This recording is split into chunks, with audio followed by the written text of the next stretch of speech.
Yo, what is up, everybody? We're about to get started here in just 1 second, getting the Instagram live stream set up.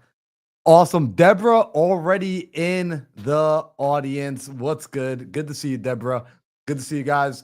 So, real quick, before I get started, I need to know, is my screen lagging? For those of you that are watching on YouTube right now, can you tell me, is the video lagging? Because right now on my end, I'm getting a laggy video. It's been acting like this for the last several minutes.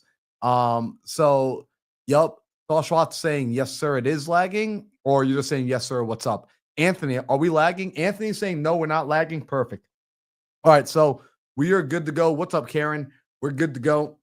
Guys, do me a favor. If you know that your friend's not here, make sure you send the invite out so that your friend can be here, because tonight it's going to be a solo dolo episode. Our boy Sam is busy. He's taking care of some business. Some big things are happening in one of his portfolio companies. So super excited for him.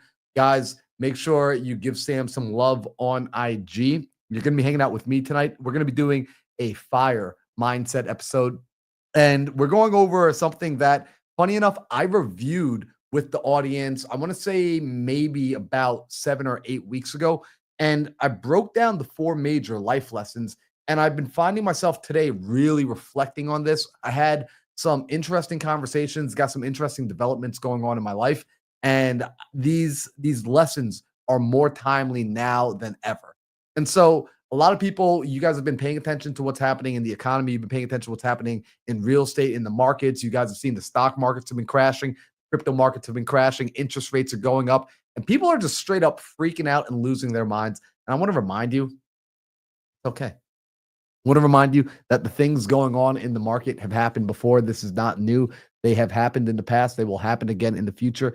And these are the times when fear, doubt, and uncertainty are at its highest. These are the times where entrepreneurs are truly able to shine, where investors, by locking in and having the right mindset and having the right heart set and posturing yourself properly, you're able to create wealth for yourself, but not just financially. I'm talking about inner wealth. I'm talking about mental wealth. I'm talking about spiritual wealth. I'm talking about becoming the person that is able to weather every storm. And the only way you know that you're capable of doing this is by, in fact, going through these storms. So count it a blessing that we have these interesting times to live through, that we have these tests coming at us each and every day, because these tests are opportunities for us to improve ourselves as individuals.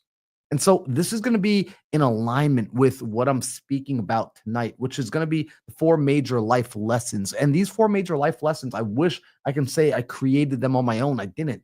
See, most everything I've ever learned, most everything I ever speak about was, in fact, taught to me by somebody else. I am nothing more than a vessel that is simply passing on knowledge and information that have been beneficial to me on my journey. This journey of mine has not been perfect. I do not have all the answers. There are things that I have figured out that have improved my lives, that has helped other people along the way. However, I'm still very much on this journey with you guys. I'm maybe just a few steps ahead of some of you. In fact, some of you, I might be a few steps behind you. And I love when you guys reach out to me and we share conversation and I'm able to learn from you. And so hopefully tonight you're able to learn a little bit from me, from a mentor of mine. That mentor's name is Jim Rohn. Now, Jim Rohn has passed away, and Jim Rohn was actually the mentor to Tony Robbins. Most people know Tony Robbins as the guru of the personal development space. He's kind of the guy that ushered in the next generation of personal development. I mean, I like to say my life was forever changed. And I never even met Tony Robbins. I never even met Jim Rohn in person, but I was able to engage with them through their products, through their coaching calls, through their books, through their videos and their audio cassette tapes. I listened and I consumed that stuff when I was in a season of doubt, when I was in a season of trying to figure it all out. And one of the most important, the most valuable lessons that I would say Jim Rohn taught me was that in order for my life to change, I had to change. See, it was the first time anyone ever really made me understand this concept, that the world around us is truly a reflection of the world within us, and that we are in control of that inner world. We're in control of that inner game. See, we were blessed with this ability to have free will and free think and free action. And how we're using it is going to determine the results that we get in life, the sort of people that we attract, sort of things that we do. And so, towards that end, Jim Rohn taught that your life is like the changing seasons. He said, life and business are like the changing seasons. In fact, I want you to write that down. I got a pen with me tonight. I'm going to be drawing on the whiteboard for us in a little bit, but I want you to write that note down for yourself, that life and business are like the changing season. Life and business are like the changing seasons. You can't change the seasons, but you can change yourself. See, a lot of people might say, like, I'm originally from New York, and you might be like, yo, I don't like winter because you don't like it cold. I live in the desert now. Like, I don't like the cold weather unless I'm snowboarding on top of the snow. And so, I can't get rid of winter. It's impossible for me to get rid of winter. I can't just tear January off my calendar and be like, cool, we got rid of it. It's not how it works. So I can't change the seasons, but I can change myself. I can dress appropriately. And so each season offers different lessons, and we're going to go over these lessons. So let me pull out the whiteboard right now because this is going to be a game changer for y'all tonight. What's up, Kurt? Good to see you here, brother. All right. So we got the four major life lessons. And so lesson number one is going to be this. Lesson one, let's get this white. See, lesson one here, when we're looking at the seasons, is you need to learn how to handle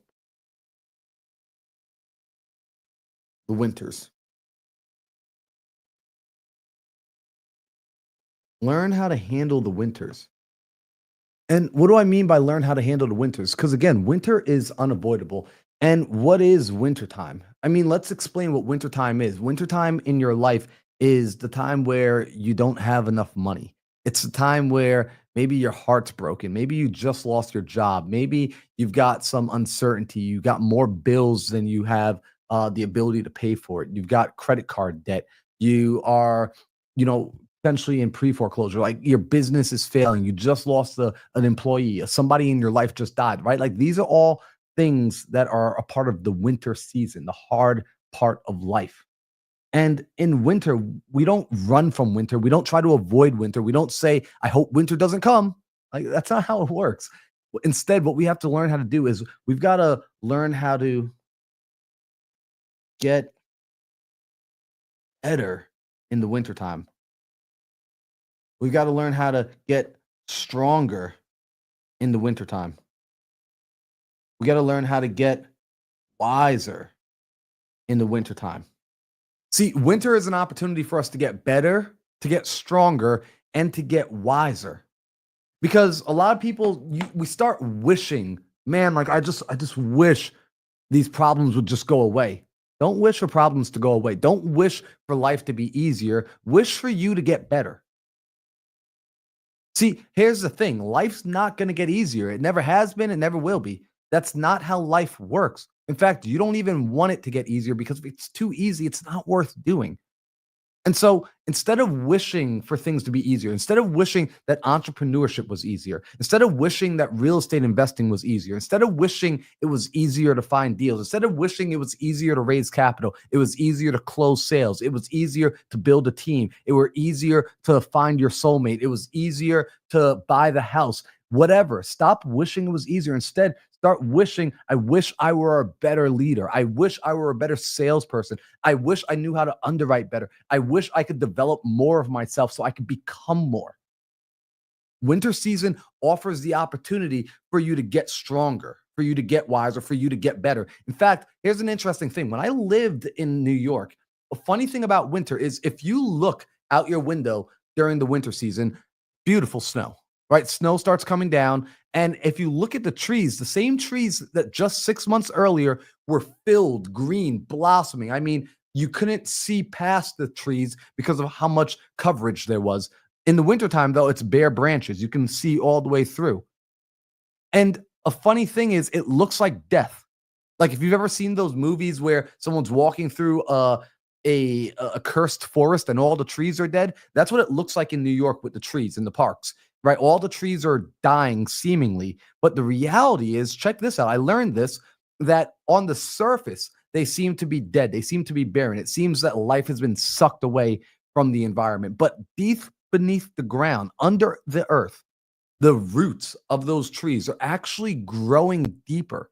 See, the root system is reaching deeper into the earth in order to gain nutrients, in order to soak up the still wet water, in order to get closer to the earth's core where it's warmer. And so in the wintertime is actually when the root system of the tree grows stronger. And check this out, if the roots did not grow stronger, that tree would not be able to grow as large as it grows in later seasons. Because what would happen is if the tree continued to grow, but the roots below did not, the tree would actually topple over. It wouldn't even be able to handle and hold on to its own growth. Winter season is actually what makes the tree capable of bearing the heavy fruits in the later seasons of the year.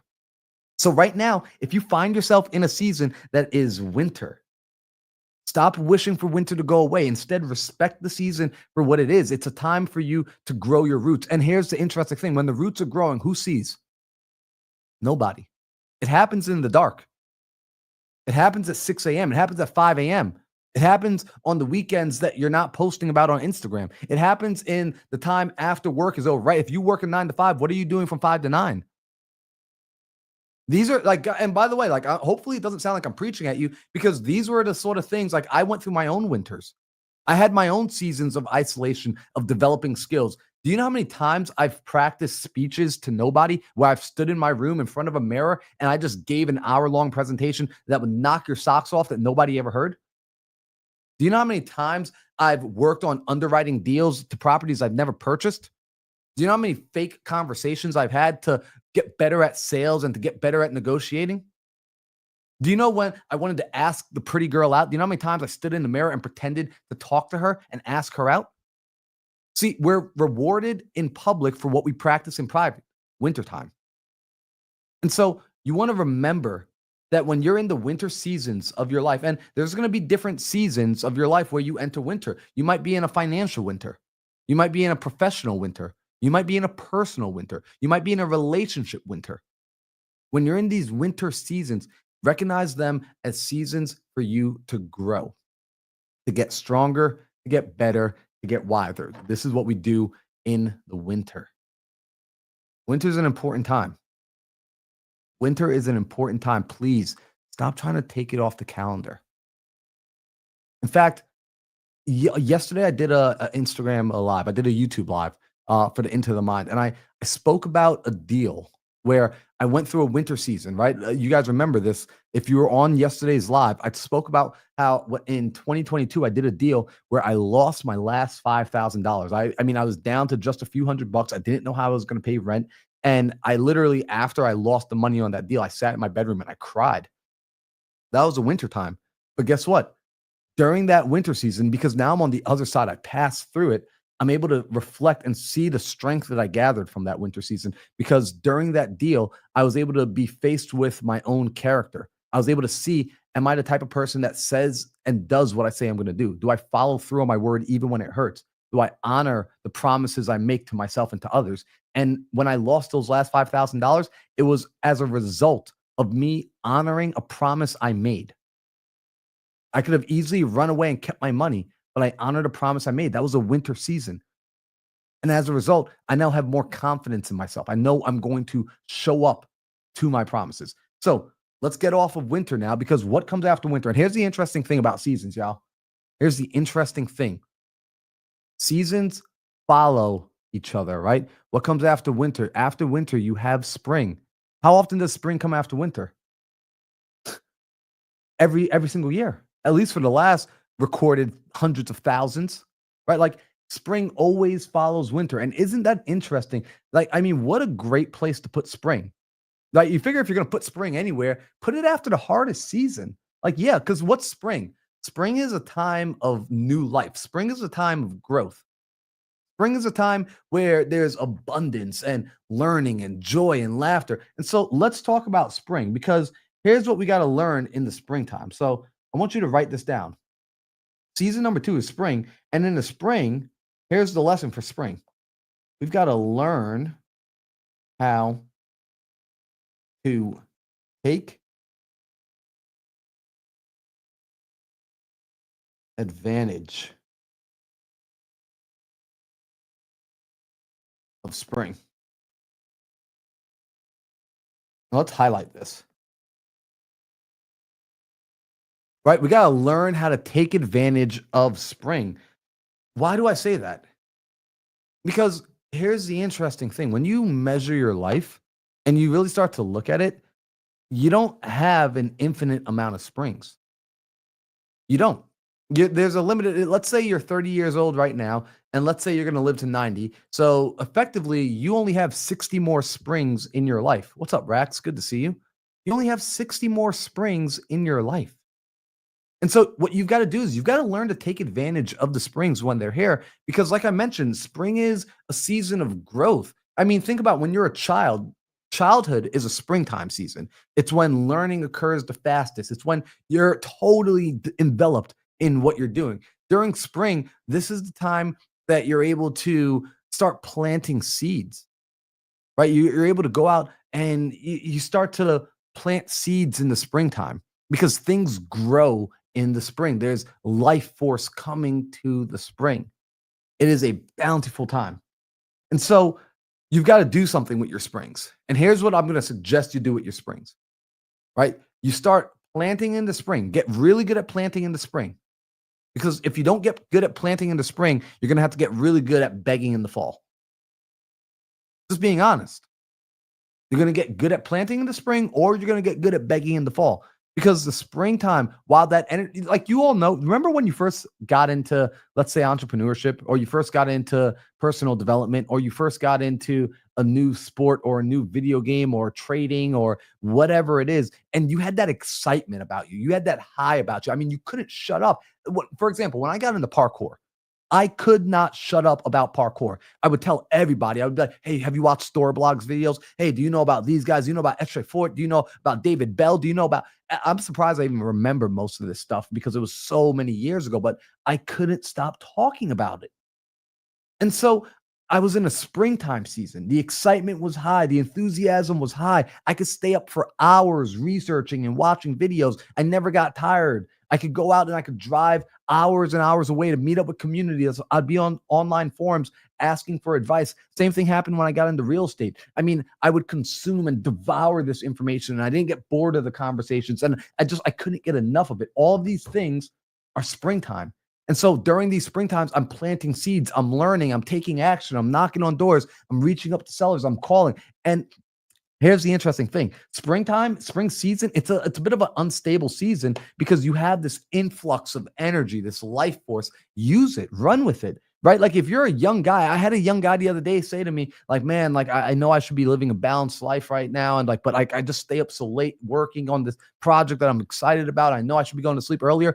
And here's the funny thing, guys, like as I do high performance coaching, I literally tell my clients, I want you to get 8 hours of sleep. I want you to have a schedule. I want you to do this and do that. And this young man, I gave him the complete opposite advice. I said, right now you're in a season where you are excited. My friend, you are in spring. You're in a spring season right now. For you to start using wintertime tactics, for you to start using fall time tactics or summertime tactics, it doesn't make sense. I want you to ride this wave while this wave is here. And I want you to understand this wave isn't sustainable. This wave's not going to last forever. Eventually, spring is going to come to an end. But I want you to pay attention on the screen. Take advantage of the spring, right? Take it like God has given you a spring. He put a little pep to your step. He's putting some blessings in front of you. He wants you to take advantage of it. He wants you to run with it right now. He gave you legs to run. He gave you hands to build. He gave you eyes to see. So use them in this season. Okay? Use them. Do not just let your springs pass because you only get a handful of them. You only get a handful of springs. So we looked at wintertime. What do we do in the winter? During the winter season, we've got to get stronger. We got to get wiser. We got to get better because winter season is a time for that inner growth. Winter season is a time to do that work that nobody sees. So that when spring rolls around, we can start planting seeds, right? Planting seeds is building new skills. Planting seeds is chasing your new curiosities. Planting seeds is going all in on starting your business. Planting seeds is building those relationships, staying up late, networking, making the friends, watching the videos, reading the books. These are all springtime activities. While the energy is high, ride the wave. Okay. Now, what comes after spring? You guys tell me. We've got winter, spring? What season's after spring? What season always follows spring, no matter if you're in North America, South America, if you're in Europe, Asia? What season follows spring? You guys tell me in the chat. I'm looking. We got 34 people on the YouTube channel right now. Oh, I'm sorry, 24 people on the YouTube channel. You guys tell me what season follows spring. I'm going to put it right here on the. All right, there we go. Rax is awake. The rest of you, I don't know what's going on. The rest of you are sleeping out there. There we go. Kevin's awake as well. All right, so Rax says summer. Kevin says summer. Chinmay says summer. Ryan says summer. Sam Cerrone says summer. Okay, awesome. So summer comes after spring. And so what's the lesson? Let's talk about summer. Let's scroll down a little bit. What's the lesson of summer? Well, the lesson in summer is this. You've got to learn to take care of our crops all summer. We got to learn to take care of our crops all summer. And you see, what's up, Tawana? You got to understand this, guys. In the spring, you're planting. Whoops. Wow, that's so interesting. My iPhone just started talking to me. These things are crazy. They are always listening. In the spring, you plant seeds, right? You start, look, let me use a analogy that you understand. In the spring, you start a business. You start learning about something. You're going to go and you're going to learn to invest in real estate. You start a wholesale company. Now, in the summertime, you've got to learn how to protect the crops, take care of the crops, because while those seeds start to germinate, they start to come up. The interesting thing is your crops are going to be attacked. The bunnies are going to come and step on when it's coming up, the bunnies are going to come. The bugs are going to start to eat at your crops. And so if you don't protect your crops, that's it. You're going to lose the good that you planted. And here's the interesting thing about summertime. Summertime is, the days are long. They start early, they end late. These are long days. And in the summertime, people are going to tempt you with, hey, let's go have some fun. You've been working all day. Let's go to the watering hole. Let's go swimming. Let's go out partying. Let's go. Like, come on. Like come on. You already planted those seeds. They'll take care of themselves. And a lot of people get tempted to run away in the summertime, to go and play in the summertime, or to go and plant new seeds in the summertime. But you have to stay and maintain the garden. You've got to protect the garden, because all gardens, all of crops will be attacked. All good things in this world will be attacked. Have you not noticed that yet? Have you ever noticed that, like, when you go out to start something good, it doesn't just get unquestioned, it gets checked. Right? Like the enemy is out there trying to knock your garden down. People are going to try and break your business down. There's always going to be somebody trying to come after your spot. So you've got to learn how to protect your good. Now, I'm not saying it's right or wrong. It's just the reality of life, that you've got to stand guard of your garden. You've got to be a warrior in a garden, not a gardener in a war. And so you stand guard of your garden during the summertime. You stick to what you started. You finish what you started. In fact, a lot of people, when I was teaching sales, I would teach sales training to hundreds of entrepreneurs each week. And everyone would always say, I want to be a closer, right? Like people, when I would ask them, like, what are you trying to accomplish? Like, what are your goals? I just want to be a closer. I just want to be a closer. And people identified a closer as a person who could put properties under contract. And to me, that's like not the real definition of a closer. Right? That's just not what a closer is. A closer is not someone that just puts properties under contract. Here's what a closer is. A closer is somebody who finishes what they start. That's what a closer is. See, a closer, you're so concerned about the end result and identifying yourself by whether or not did I or did I not get the thing that I set out to get. No. It's, did you do the work? Did you see it all the way through until the end, regardless of the result? That's a skill you learn in the summertime. In the summertime, you learn to commit. In the summertime, you learn to stick with it. In the summertime, you learn how to say no in the face of temptation, because you already said yes in the spring to the garden you were growing, to the seeds you were planting. Does that make sense? I need to make sure that resonates with you because I want you to think back. Because if you're in a summer season right now, I want you to go back and ask yourself, hey, what did I plant in the spring? What did I say? What did I commit to? What did I say I was going to do? What were my goals? Maybe you wrote them down somewhere. Go back and reread them.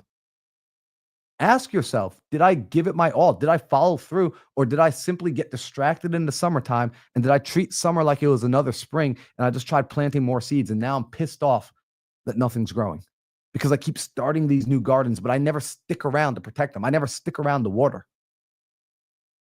That's a you have to self-reflect on this. Right? I know right now this is a little bit of a one-way conversation, and I just want you to listen today. I want you to listen, I want you to take notes, and I want you to reflect. It's not often that you get somebody to ask you these sort of questions that will help you reflect. Not everybody is fortunate enough to have someone in their life that will help them reflect this way. So hopefully I can be that person for you because I have those people in my life. And so I want to be that person for you right now. What did you already say yes to? Do you even remember? Think about it. And if you're feeling some type of way right now, it's okay. But go back and look. Go and review your springtime plants, your springtime seeds, so that now we can be in a summer season together. And in this summer season, we can understand that my job, my only job, my most important job in the summer is to protect the garden because these values are going to be attacked. Every garden needs protection. Every garden needs protection. Okay. Now let's keep going here. All right. So, wintertime, quick review. Wintertime is the season for us to get stronger, wiser, better, right? Winter is a hard season. After winter comes spring. Spring is a time of life. It's a spring time. It's a time of growth. It's the time to plant seeds, invest in skills, chase our curiosity. Summertime is the time to lock the F in. That's what you do in summertime. You lock in, you stay committed, and you protect your garden. You say no to temptation so that we can have the fall, right? What do we learn in the fall? In the fall, we learn to reap. Check this out, though. Without complaint. And also, and this is a two-parter, right? We learn how to reap without complaint. And we also learn how to reap without apology. I don't know how to spell apology. Let's say that's how you spell apology. In the fall, we learn how to reap without complaint. We learn how to reap without apology. Reap without complaint if you don't do well. Like if your harvest is little in the fall time, there's nobody else to blame. That's you. Like listen to me. I've had small harvest in the falls. I've had weak bank accounts in the fall, weak relationships in the fall, weak body development, weak personal development in my falls in the past. And you know whose fault it was? This guy's. It was mine. Because I didn't plant well enough in the spring. I didn't protect in the summer. I didn't continue to develop myself through the winter times. And so as a result, when the fall time came around, I didn't have much to show for it. And there was nobody to blame but myself. But then I got serious about it. I started to learn this. I started to recognize, the winter time, that's not a time to sit around and cry. It's not a time to sit around and bitch and moan. It's a time to get up. It's a time to work on me, to develop me. Then comes springtime, it's the time to lock in with new skills, learn those new skills. In the summertime, we commit so that when I came around to having a plentiful harvest, and I've had plentiful harvest now in falls, I was able to reap without apology. I didn't have to apologize for making money. I didn't have to apologize. In fact, I just saw a video. Check this out. There was a video on Instagram. It was a little reel that popped up of the CEO of Starbucks. And he was talking, the founder of Starbucks. He was in a court case and they were saying something along the lines of like, well, you have so many billions of dollars. You don't think it's right that you should give more of that to your employees. And now listen. Some of you are going to say, Marlon, he should absolutely give more of it to the employees. Others are going to have other opinions. But I respect the way he defended himself. He said, I grew up on Section 8. I grew up on housing assistance. We grew up on government food stamps. We could not afford anything, but we were in this country where I was sold this American dream. I was sold that a person, by their merit, by their work effort, they can go and build something. They could create something and make something of themselves, and they could pull themselves up. And so now that I've done that, you guys are demonizing me, right? Like I built from the bottom up. And now here I am in the harvest season. I planted, I sacrificed and I planted and I took on the risk and I took on the stress and I built all of this now to only be here in my harvest. And you want me to apologize for doing well? Is that fair? Think about that, guys, because this is what the funny thing about like the fall, right? Learn how to reap without complaint and reap without apology. Isn't it interesting that we have to be taught how to also reap without apology? Because the world's going to make you feel bad if you do well. And so you've got, again, this is that inner work. This is a lesson for you that you're going to have to get sturdy and strong enough in yourself, strong enough in your own convictions, strong enough in your mission, right? And a buddy of mine gave me a call earlier today, and he, thankfully, I'm grateful for that conversation we had today, because he reminded me that, there's a lot he reminded me of, but one of the big lessons I had is that God put me on this planet and he gave me a mission, right? Like when I was birthed, there was a mission. He's like, hey, there's something for you to do on this earth.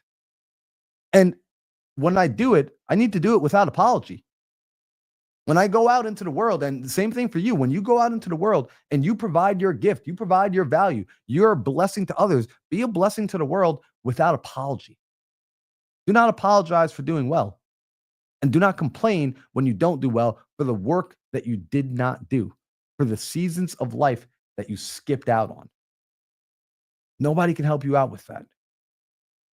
And so these life lessons are things that resonated with me so deeply that I'm grateful to be able to share them, because these are things that I carry with me. And so now what I want to talk about is I want to bring it over into a part 2, if you will. All right. And I'm going to come back up here to full screen for a second.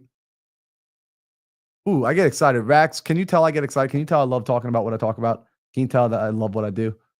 All right. So I love that. Check this out. When looking at human behavior now and looking at these lessons and figuring out like, okay, I get it though. I understand these major life lessons. I get it, Marlon, in the wintertime. I should be working on myself in the spring. I ought to be going out and planting seeds in the summer. I've got to stay committed. So in the fall time, I can harvest. I can go and do the work of harvesting the fruit. I get all that. But Marlon, why am I not taking the action? I know logically that I ought to be taking the action. I get it. Like I've read the personal development books. I've listened to the podcasts. I've listened to the seminars. But why am I not taking action? Why is my behavior not changing? Which is what you're asking. Because check this out. In order for your life to change, it's not just about understanding this intellectually here. I understand a lot of things intellectually. I probably only do 10% of what I understand. Just being honest, I'm a human. I gathered more knowledge than I even have. Like I can gather information faster than I can even act on all the information. And 10%, what's crazy to me is 10% is actually pretty high in comparison to what I see other people. I see other people acting on just like 1% of what they learn. Now, the real high performers out there, the real high achievers, they're working on like 15, 20% of what they learn. And so how do we get to the place of not just gathering information, but moving to the place of implementation, changing behavior? Well, check this out. Your behavior changes when your identity shifts. Oftentimes, people are trying to create new behaviors so that they can create new results in their life, but they're unwilling to change the identity. They're unwilling to change who they are. And so you've got the same old person trying to create a new life, trying to enact new behaviors, trying to become a new person. It doesn't work that way. In order for you to start changing your behaviors, which will in fact change your results, you've got to change your identity. You need to step over and become the you 2.0. You need to become the next version of you. And so, how do we start to become the next version of ourselves? There's two main things to focus on, and we're going to talk about one of them for now, and maybe if we have enough time we'll get into the second. The first thing we've got to focus on is understanding what actually drives human behavior and human decision making, because your behaviors help shape your identity, right? Like, creating an identity is a choice, and that will be a whole see, I'm gonna hold off on that because that in and of itself, I can spend a 5-hour long masterclass on just talking about identity, the self-image, how to shift it, why it matters, and the inner workings of it, because that's one of my favorite topics. I've read about it at length. I've studied it at length. I work on my own personal self-identity and the self-identities of others. So I'm gonna table that conversation for another day. We're going to talk about the second half, the other side of that coin. The other side of the identity coin is behavior.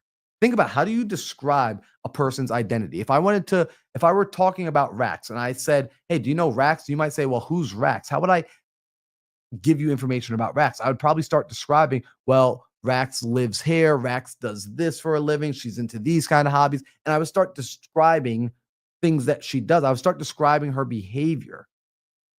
And so behavior is the flip side of a person's identity. If you couldn't tell me who you are, how would I be able to identify you? I'd be able to identify you based on what I see you doing, how you behave when no one's watching. And so, what causes human behavior? What drives human behavior? It's decisions. People make decisions. People choose how they want to behave. That's your choice. If you don't believe that you have choice in your behavior, if you believe that you have no choice, then you're just an animal. You're just an animal running purely on instinct. And I don't think you believe that, or else you wouldn't be watching a podcast like this. You wouldn't be listening to me talk for so long. You would have tuned out 20 minutes ago to go eat some food or to go smoke some smokes and drink some drinks and do some drugs, because it would just be all about just one basic thing for you. It'd just be all about satisfying your bodily needs. But you're more than that, and you recognize it. So you're in control. Your mind gives you control of your decisions. Your decisions give you control of your behaviors. Your behaviors help shape your identity. So, what is it that dictates our decision making process? You ever think about this? I'm going to tell you what it is, because it's the same two things for all human beings. All human beings, we're all wired basically the same, which is our decision making process stems from emotion. Two emotions in particular. What are they? Pain and pleasure. The two most important emotions for humans: pain and pleasure. Everything that we do is for either us attempting to move away from pain or move towards pleasure. Everything. Think about that for a moment. Why is drug use at such a high in this country? Why is drug use such a high all across the world? Because what do drugs offer? Drugs offer an immediate escape from pain and an immediate blast off the pleasure. Think about that. People know the ramifications of drugs can ruin their lives, but they do it anyway because the decision making, there's so much removal of pain and movement towards pleasure in the immediate right now that they will forego future pleasure for the immediate moving away from pain, moving towards pleasure. And so you want to recognize this for yourself and understand, when you're getting yourself into a position of, that the business you're trying to build, that the life you're trying to build, that the spring season you're in requires you to lock in and start to make the calls. It requires you to go out and network. It requires you to learn the skills. It requires you to invest the money. It requires whatever it requires of you. What you've got to actually do is, the pain of not doing it, but you've got to intensify the pain. Because if you need to make the calls, but you're still not making the calls, what happens is you're saying that making the calls is painful, and there's rejection that I may face. And yes, there might be pleasure that I can get a deal done. But the reality is, I currently view the pain of rejection as more painful than the pleasure of potentially getting a deal. So because the pain is higher, I avoid the activity. What you've got to do is make the not doing of the activity. You've got to make the pain of not doing the activity higher than the pain of doing the activity. What do I mean by that? I'm going to tell you a little story. When I got into real estate, it was October of 2019. I sat inside of a 3-day real estate mentorship program. They taught me all about pre foreclosures. They taught me about wholesaling, lease options, fix and flips, buy and holds, short term rentals, long term rentals, the gambit. I learned all of that in a 3-day seminar. And at the end of the 3-day seminar, they said, look, if you want more advanced training, you can move forward. And at that time, it was a $25,000 program I had to invest in for 12 months. Now, I didn't have $25,000. I had $3,000 to my name. That was all the money I had in my savings. Then I had one credit card with a $3,000 limit. So pay attention, $3,000 cash, $3,000 credit card. Cool. We're at 6 grand. And I owned my car. I bought a Honda Accord. I paid 2 grand for it and I owned it free and clear. So my net worth, if I were to count all my assets, my net worth is 8 grand. Now there's this program I can invest in for $25,000 for 12 months. So essentially, this program is 3 times my net worth. And when the presenters presented it, they had the vision. They sold me on the vision. I could have financial freedom. I could have the brand new life. I could become the person that I've always been curious about becoming. Right? I want to become that guy. And so I jumped into the program. And the way I got into the program was I had to get creative. One, I maxed out my savings. Two, I called my credit card company up the limit, maxed out my credit cards. Three, I called my mom, my dad, my uncle, and my girlfriend at the time, and I borrowed money. Right? I used other people's money to now invest into myself to get into this program. Now, you guys might be thinking, Marlon, wow, that's so great. Well, here's the reality. The day after I did that, I'm sitting there like, oh my God, I did what? Holy crap. I cannot believe I've got debt. For the first time ever in my life, I have a massive bill. Oh, like, guys, I went through college. I went to my community college and I paid as I went. I've been working 3 jobs. I've been working jobs since I was 13 years old. I would pay for things as I go. I'm like a Dave Ramsey guy. I didn't believe in having debt. And so now I've got this debt hanging over my head, but it's like, okay, you know what? Deep breath. I'm in the program. I'm going to figure this stuff out. And so, guys, of course, your boy just gets calm. He gets centered. Mindset Marlon's born. I start closing deals, raking in the money. I got Lamborghini in the drive. No, none of that happened. I'm still living at my mom's house. In fact, the world shuts down because of the global pandemic. So now I'm freaking out even more because my jobs are all turned off. I'm on unemployment. I'm at home with my mom and my sister. I feel like a total loser. And I'm calling every day, like I'm going through and doing the work, and nothing is working. No deal. Month 1, no deal. Month 2, no deal. Month 3, no deal. Month 4, no deal. And here's what's starting to happen. I'd be on my computer. I've got PropStream open. I got the software for finding properties open in one tab. And then in the next tab, right next to it, I've got a website called Indeed. If you know what Indeed is a job listing site. I'm literally looking for jobs because I'm thinking to myself, I'm a total freaking idiot. Why would I think that this real estate thing would work for me? It's a global pandemic. What a stupid time to invest in real estate. Oh my gosh, I'm a knucklehead. And I wanted to quit. I wanted to stop. It was so freaking uncomfortable.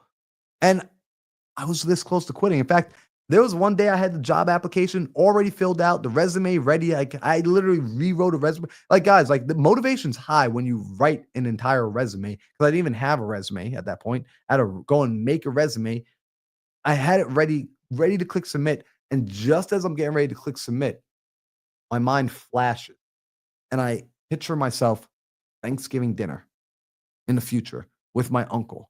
And my uncle sits down and he looks at me and he says, yo, didn't I lend you money? Like, how's that real estate thing going? And I'm like, like it didn't really work out for me. Like I stopped doing it.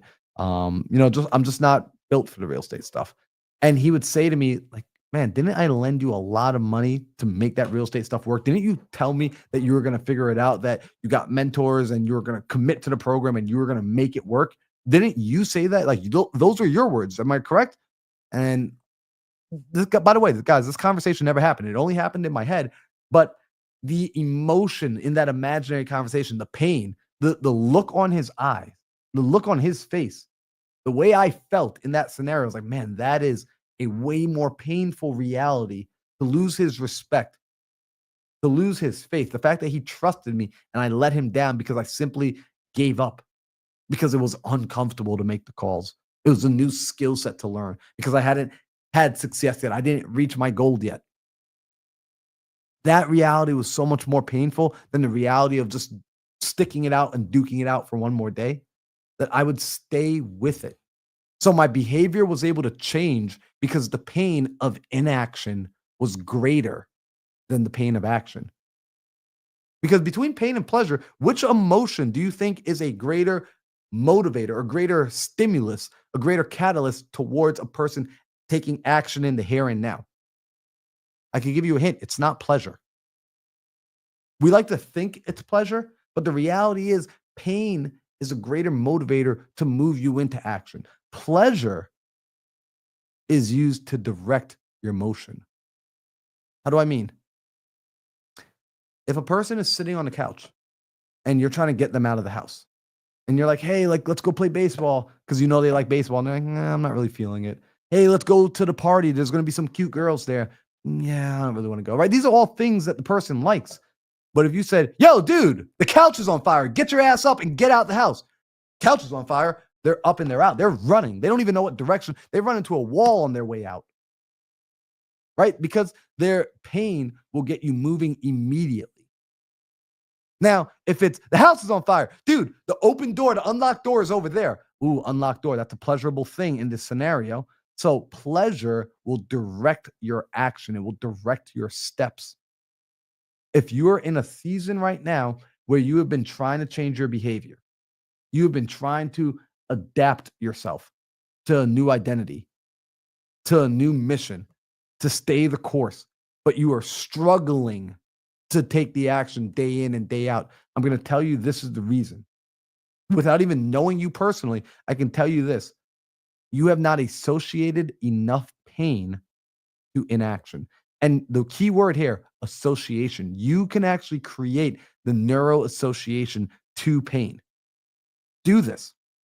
Do this for yourself. It is a gift from you to you. And it's so interesting.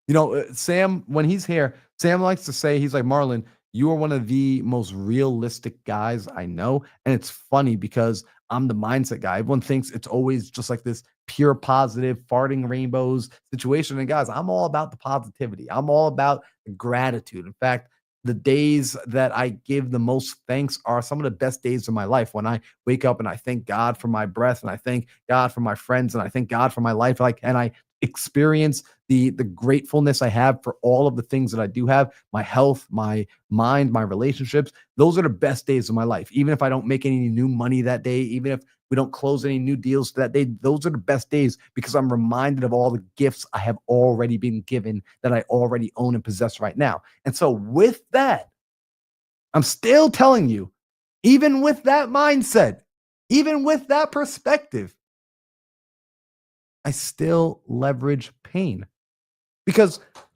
this universe is both light and dark. And you got to stop looking at it's a good or a bad thing. That's so rudimentary. It's it is thing, right? The light is no better than the dark because light, guess what? Light casts shadows. Light creates dark. If it weren't for dark, light couldn't shine. And so pain and pleasure, if it weren't for pain, you couldn't know pleasure. If it weren't for pleasure, there would never be pain. The two create each other, the two need each other. And you, as an intelligent, willful human being with a beautiful, masterful mind, it's your ability to understand that pain can be used to move you towards your pleasure, towards your goal, towards your purpose, towards your mission. Pleasure can be used to pull you through the painful situations, to pull you away from the pain. And so the best way I like to put it is people like to ask, well, which is more important, having the carrot in front of you, dangling the carrot in front of you, or putting the fire behind your back? And I say both. Why has life taught you to be a this or that person? Why? Be a this and that person. I'm going to have the carrot in front. I'm going to put the fire behind me, and I'm going to get into motion on my purpose. Now, all of this to say, I'm hoping this is all resonating with. But I'm gonna say all of this right now too. Like after saying all of that, Rax, right? Like you love how like I'm coming at the end now and I'm saying like, okay, cool. After everything I just said, everything. After saying all of that, I am gonna say this. These lessons are all meaningless if you have not gotten clear about what your mission and your purpose is. And I've been there in the season. I've been there in life, and this isn't a you figure it out once and then you're done figuring it out. This is a constant figuring out. This is a constant refinding and unlocking. But if you don't have a mission, these lessons can't be applied to. You don't have a purpose. These lessons can't be applied to anything. And today, a friend of mine, a great friend of mine, reminded me. I say great because his heart was postured. The advice he was giving was coming from such a "I want to see you do better" place, and it can be felt. Like it's just he's on a mission. His mission is to help people, and today I got to be one of the people that he served. And it was this reminder that you've got to tap in. That instead of looking for your answers always externally, quiet the noise. And that's interesting because I'm the guy who you guys are getting my emails, you're getting my text messages, you're seeing me on Instagram, you're seeing me on YouTube. Like I'm doing my best to get in front of you as often as possible. Think about this. Isn't this a little paradoxical? I literally spend time, energy, and effort trying to figure out how to put myself in front of more of you, how to get you to hit the like button, how to get you to subscribe to my YouTube channel, how to get you to come into my community to do coaching with me. Like I literally go after getting your attention. And then when I have your attention, what do I tell you? Crazy thing is I tell you that now that I have your attention, I want you to turn your attention inward. I want you to focus now on your intuition. I want you to focus on that connection that you have to God, that connection that you have to your higher self, that connection that you have to the divine, that internal connection that guides you, that internal GPS that guides you. And it's so interesting, right? Because like, guys, like that's something you already have. Like, I'm trying to sell you something that doesn't have a price tag. I'm trying to sell you something that I literally can't swipe your credit card to give to you. Something I'm trying to sell you something that you already possess. I'm trying to sell you on you. And so these lessons I shared with y'all, they're great, but they're meaningless if you don't get to know yourself. And so this is going to be the final note I end this on here tonight because I think this is kind of what's on my heart. And, before I came on here, I did like a little prayer just asking, God, if you got something to say through me, say it through me tonight. And it's going to be this: your job, your mission in life is to seek out truth. It's the old, it's funny. I shared this a little while ago. I was rewatching the movie The Matrix. And there's a scene in The Matrix that I didn't notice the first couple of times I watched. I didn't. And it's the scene where Neo, the first Matrix, where Neo is brought to the Oracle. And if you guys remembered, she's in the kitchen, she's baking the cookies, and Neo is brought to her. And, while he's in there, he's talking to her and he's trying to explain to her that, like, I'm not the one. I'm sorry, lady. You guys got the wrong guy. Like, I'm not the one. And she points to a sign above his head and she says, take a look at what that sign says on the wall. And it's written in Latin, so he can't read it. And she says, that sign says, know thyself. Know thyself. Spend your life learning who you are. Because right now, you're the subject matter expert on planet Earth on you. Nobody, except for your creator, knows you better than you. But how well do you actually know yourself? How often do you sit down and check in with yourself and unplug and disconnect? Right? Like the world is getting more and more interconnected. Information is flying through faster and faster and faster. And I love the internet. The internet's changed my life. I love social media, all these things. These are all amazing, wonderful, fun tools that let us connect and play and do all the fun stuff.